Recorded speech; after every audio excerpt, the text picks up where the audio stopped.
Is debt helpful? Should people, in fact, borrow? If you had to create savings to wholly fund a business, it's going to take an awfully longer period for people to exercise their talents and their abilities and faculties towards contributing to the economy. But when you borrow money without the intention of paying back, where the debt is rested with people that are not responsible, that becomes a challenge.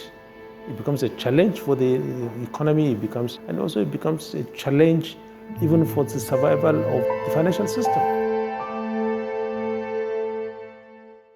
Panic. Around the world, stock markets continued their terrifying climb. Stocks all around the world are tanking because of the price. The US Central Bank last year revealed major weaknesses in the banking sector. Reassure customers that their money is safe, but the appeals appear to be falling on deaf ears. AMCON came as a result of the financial crisis that engulfed almost the whole world, and it came in at a very critical time for Nigeria around November 2010. 8 institutions out of 23 banking institutions failing at that time would have created significant systemic risk. So non-performing loans had risen to anything between 20 and 30%. AMCON was created first to create financial stability in the system. The internal control systems were not there. Due diligence were not being done. Compliance with collateral requirements were not being done. The banking system will have collapsed. When the banking system collapses, all depositors suffer, and that includes big, medium, and small people. You needed to act fast. We needed to act and to ensure that the financial sector was stabilized within a few months. Without a doubt, those 8 banks that were intervened in 2009 would have gone under.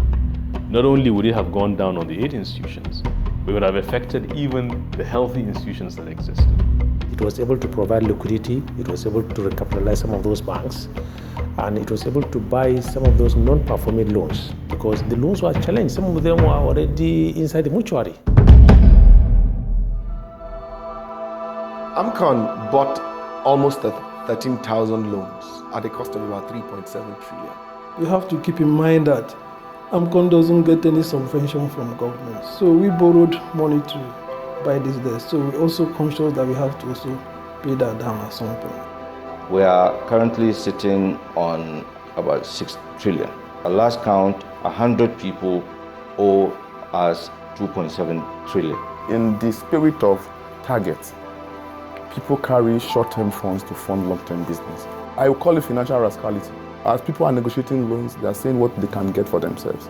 People do obtain a loan to finance the cost of a farming business, and that loan ends up in something entirely different, which was because there was little or no accountability.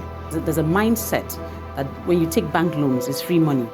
There are 120 or so debtors who represent more than 80% of what AMCON paid to buy debts, who have remained recalcitrant, difficult, trying to tie us up in courts. Our next move is to confront these debtors. We call them monsters, and we're determined to tame those monsters. The danger is, if we don't recover this money, the taxpayer will pay for it. So we must all put our hands on deck to ensure that those selfish people do not continue to have a field day. AMCON's intention is not to kill any business. AMCON has demonstrated before that they could support businesses that show sign of growth. If I have a portfolio of 100 billion to fund businesses, and I give 80 billion to irresponsible people, what happens? I have not optimized that portfolio. But where I have 100 billion and I can give it to viable businesses, what they will do is they will take the 100 billion and then generate a trillion, because the viability of those businesses will make the economy more robust and will also make the income generating potential for the country larger. If you know the history of Peugeot Automobile, and maybe even in the northern side of the country, it was the single most important industry in Kaduna. Production activities of PAN actually peaked in the mid-80s. The output was about 90,000 cars per annum, but by 2012, We're talking about in hundreds. The company was heavily indebted, that there was nothing to be done. AMCON became the majority shareholder of PAN because it needed to save it from imminent collapse. If AMCON had not intervened in PAN, the bankers that PAN was heavily indebted to would have ripped the place apart. Given the support of AMCON, the company had no single exposure to any bank. POJO has survived, which is one of the major objectives of AMCON's intervention. Because as I speak, we have orders of over 600 cars. I see PAN still roaring and soaring high. So the factory that we have under Spark West is a steel fabrication and a steel galvanizing facility.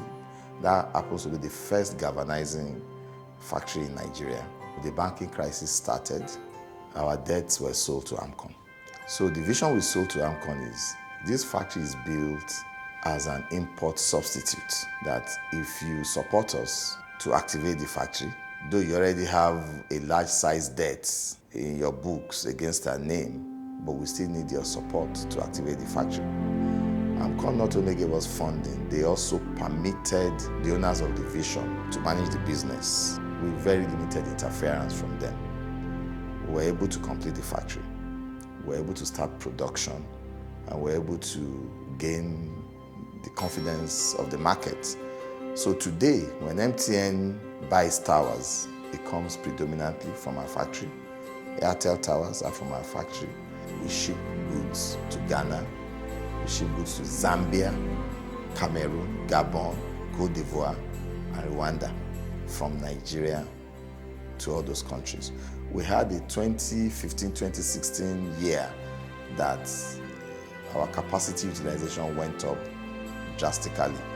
AMCON supported us with funding, they supported us in strengthening our management, and they supported us in ensuring there is strong corporate governance in how we run the business. Spark West as an industry had not been supported by AMCON. A number of industries that we're serving today would have run into big crises. Our approach is first and foremost conciliatory. We seek to negotiate and come to a resolution on repayment terms with the debtor. We had a total of about 6,600 accounts that were outsourced to 121 asset management partners, who we call AMPs, were appointed to manage these loans. Largely, it has been successful. So, of course, there are concessions, and we have standards and rules.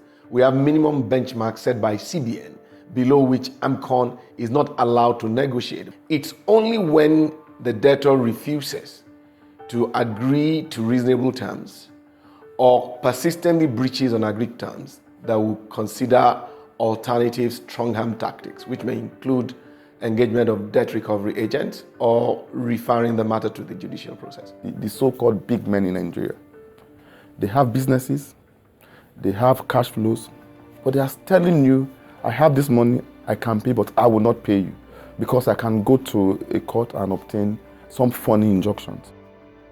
We have so many of our obligors that are engaged in litigation with us, and because of that, we are not able to carry out the valuation of this asset because of the court cases. We have over 1.6 trillion naira under litigations and enforcement.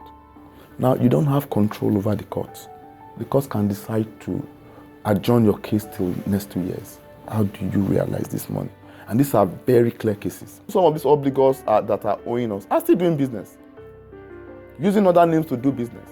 Government is still giving them mandates to go and do business. You can't owe AMCON 50 billion, 100 billion on this side. Then you go to NNPC or one of the agencies or works or something, then you're enjoying a contract, running as if it's a different government. The implication of this is that at the stage of selling, we find out that the assets are overvalued and we're not able to sell. What we need strongly is the ability to be able to enforce the law. Some people don't like to honor their obligations. So you need to have a legal framework that gives you absolute right on those assets so that they are motivated to come and talk to you honorably and voluntarily. We need, for example, the AMCON Act to be modified to give us powers to go after these obligors.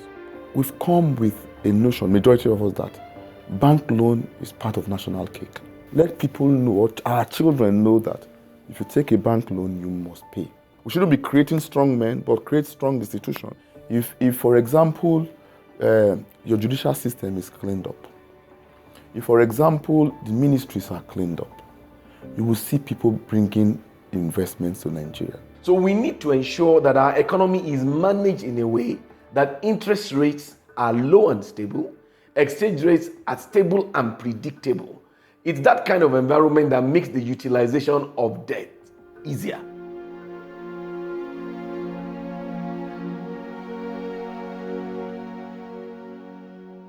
There is no nice way of recovering money. There is no nice way of recovering money. The only nicest way of recovering money is you sit down and you communicate. We've received tremendous cooperation from the Central Bank of Nigeria and collaborative. We can't thank the Minister of Finance enough. AMCON intervened in around 22 banks. So if you begin to imagine what would have happened without this intervention, your guess would be as good as mine. Nobody knows what Nigeria would have become. When AMCON started, and I was privileged to be here at the time, it was quite difficult to convince people to come and pay off their debts. Those who did it at that time are in a much better position now. So it's not only a question of collecting debt, it's ensuring that debts are collected in a way that more people get to work, there is output, and the Nigerian taxpayer who sacrificed by the creation of this AMCON gets something in return. They can rest assured that AMCON is not going to stop. AMCON will keep coming until we get that money back. We're quite careful to ensure that we got people with the right skills. We have one of the best set of staff you can find in any industry. I would say that it's a good place to work. It's a place we're all very proud of. To do great things for this nation, that alone motivates us to keep our focus. Achieving financial stability in the system is a success story. At least saving the banks from extinction is a success story. Though challenging, I knew we were focused on the ball and I knew we were going to deliver. Debt in itself is not bad. It's good to go and borrow money and do something positive about it. It's important that people respect their obligation. It's important that people pay their debt. The average Nigerian needs to accept the message that until we become good, the nation is not likely to be good. But do we need that? You can bet we do. AMCON came in to assist the economy, to assist the businessman, to assist in employment, to assist in tax earnings. And it's wrong to look at AMCON as the bad guys. We're called bad, but we've done good things. So AMCON should be appreciated as the good guys, as the good institution, as a savior in the financial sector. And for me, Nigeria's future looks very bright because once we remove impunity and we are able to do things right, it's just a question of time. Quite a lot of those challenges could be overcome.